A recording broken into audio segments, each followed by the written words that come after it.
В Башкортостане идет набор в войска беспилотных систем. Об этом поговорим сегодня в программе «Интервью». Здравствуйте. Я представляю гостя в студии. Радик Каримов, командир взвода БПЛА, полка мобилизованных из Республики Башкортостан. Радик Равильевич, здравствуйте. Здравствуйте.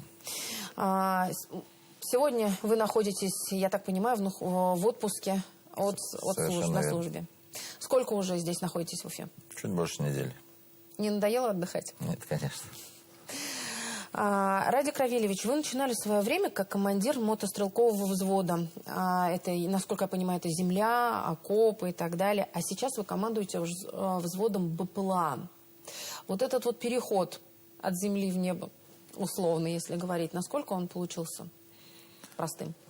Ну, насколько получился простым, я уж не скажу. Получился он из-за моего ранения. Если я бы не получил ранение, я все равно оставался бы дальше командиром мотострелкового взвода. Ну, волей случая получил ранение и вернулся уже совсем на другую должность, где мне более-менее комфортно.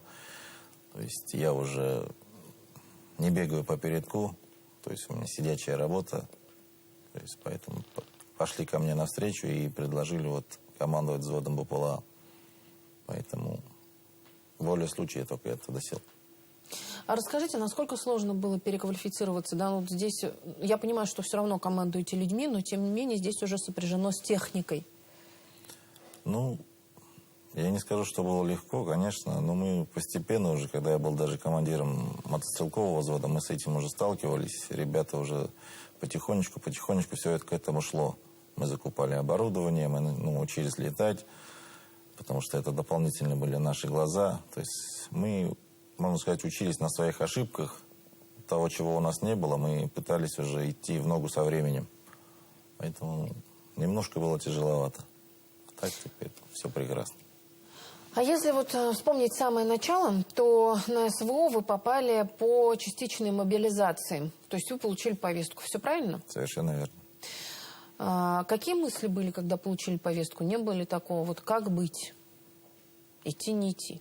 Нет, мыслей таких не было однозначно. Я уже к этому был готов давно. Я уже ожидал повестку, когда все это началось. Ну, как она пришла, уже мыслей других и не было. То есть надо идти. Родина зовет. Но предполагали тогда, что спецоперация будет, вот, может быть, такой вот высокотехнологичной, что ли? Да нет, даже не думали, что, как будет. Это вот. Никто же не знал, что это, какой войной будет. И то, что эта война превратится, вот, можно сказать, в войну дронов. Начиналось-то, дроны были прям редкость, единицы. А в итоге сейчас без них уже тяжело воевать. Я правильно понимаю, что вы служили, да, срочную службу? Так точно, служил службу в 155-й бригаде морской пехоты. То есть вы уже знаете службу не понаслышке, и все это вам знакомо, и именно поэтому вы ждали повестку? Да, совершенно верно. Вы уже говорили о том, что в БПЛА вы перешли вынужденно, потому что попали под минометный обстрел, правильно? Да, все верно. Расскажите. Ну, в один из дней, то есть поступило боевое задание вытащить тогда уже на тот момент погибшего командира серой зоны. Не донесли примерно метров 200, наверное, до точки эвакуации. И опять-таки из-за того, что нас обнаружили вражеские дроны, начался минометный обстрел. Вот один из снарядов упал в метре от меня и вот получил небольшое ранение.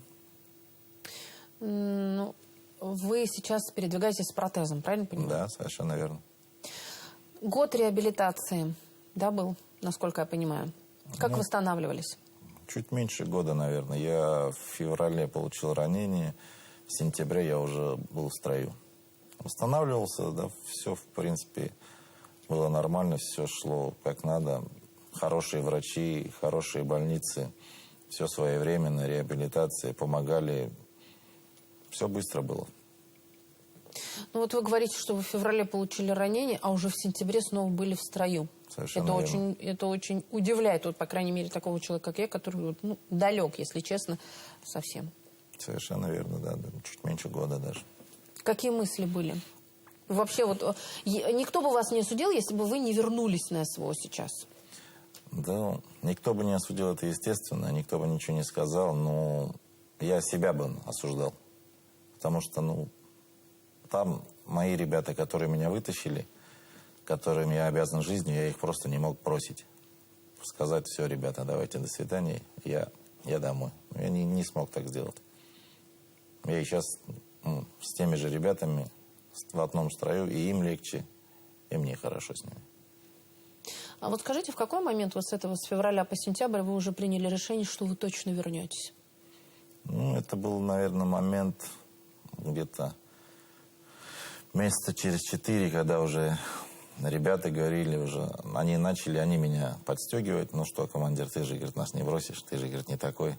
Мы, говорит, тебе помогать будем, мы, говорит, все время с тобой будем. Ты, говорит, просто рядом будь, и все. Им нужна была моя поддержка. Потому что мы 4 года уже бок о бок с ними бились. И они понимали то, что мою ответственность, свою ответственность. Поэтому так и получилось. Но теперь вы уже взялись за БПЛА, что мы уже говорили о том, что это было сложно и так далее, но именно вы понимали, что за этим видом войск будущее, правильно понимаю? Совершенно верно.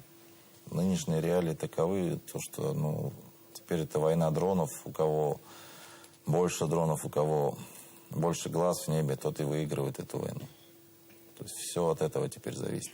Те же самые мои ребята, которые были пехотинцами, они тоже стали теперь летчиками. То есть мы переучили все моим подразделениям, можно сказать. Насколько это сложно было? Вот понятно у вас, а вот вашим ребятам, которые вот пехотинцы, им пришлось технологию новую осваивать. Это же совсем другое. Нет, для ребят было несложно. У меня во взводе в основном ребята все молодые, то есть там до 30 лет.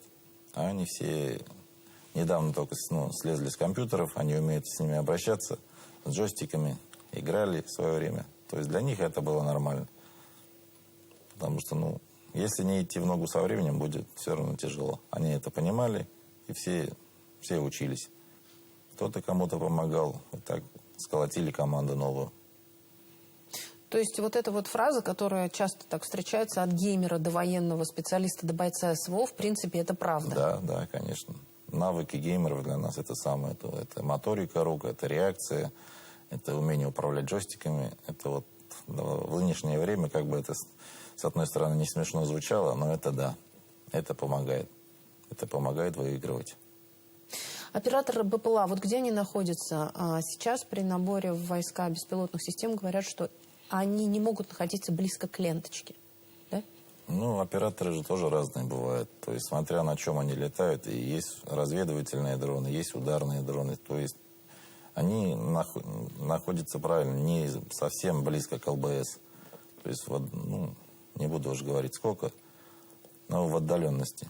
То есть, им хватает поднять птичку, долететь, разведать и приземлиться обратно. Потому что, чем ближе к фронту они будут, тем на нас идет охота на БПЛАшников.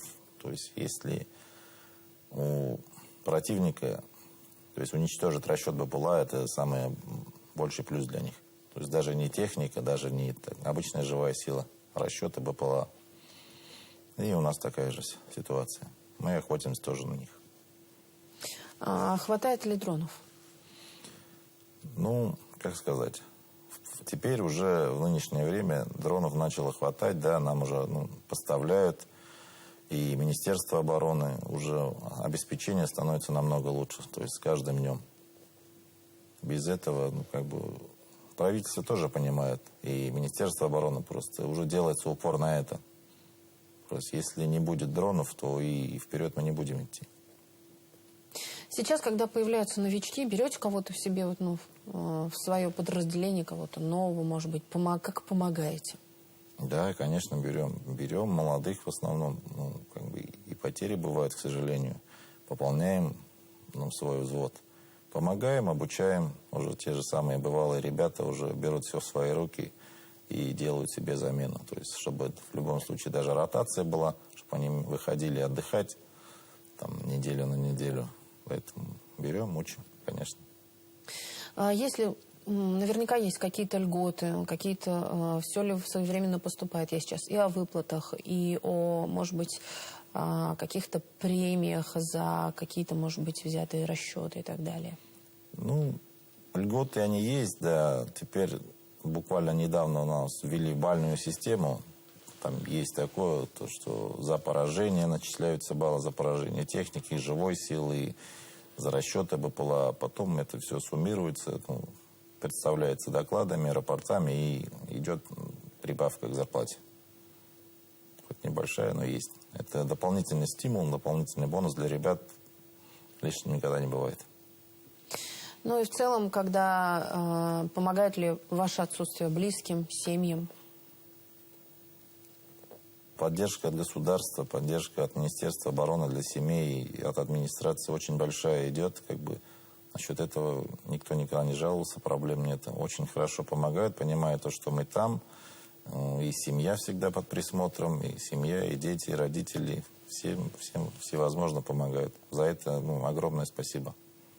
Знаете, Радик Равильевич сейчас очень много, и в последние годы, да, вполне логично рассуждают о патриотизме и так далее, о том, что вот молодые люди, кто-то патриотичны, кто-то говорит нет.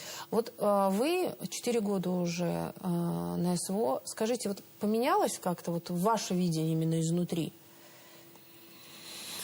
Ну, скорее всего, да. Больше молодых людей уже даже стало приходить со словами не то чтобы заработать, а именно патриотов стало больше. Даже по общению с друзьями, по общению с близкими своими в своем круге. Уже разговоры совсем идут другие. Ну, даже я вот в отпуск приезжаю, встречаюсь со своими друзьями. Не то, что было раньше, то есть до войны. Но темы общения, темы разговоров, естественно, меняются. И радует одно, то, что меняются в лучшую сторону. То есть патриотизм — это как бы, все равно любовь к родине, любовь к народу своему, служение родине, это ценится. Лично в моих кругах это ценится. Радик Равильевич, спасибо огромное, что пришли сегодня к нам в студию, ответили на наши вопросы. Конечно, их гораздо больше. И я надеюсь, что в следующий раз мы с вами еще раз пообщаемся. Спасибо. Это была программа «Интервью». На наши вопросы отвечал Радик Каримов, командир взвода БПЛА полка мобилизованных из Республики Башкортостан. Я Роза Хабибуллина. Спасибо, что были с нами.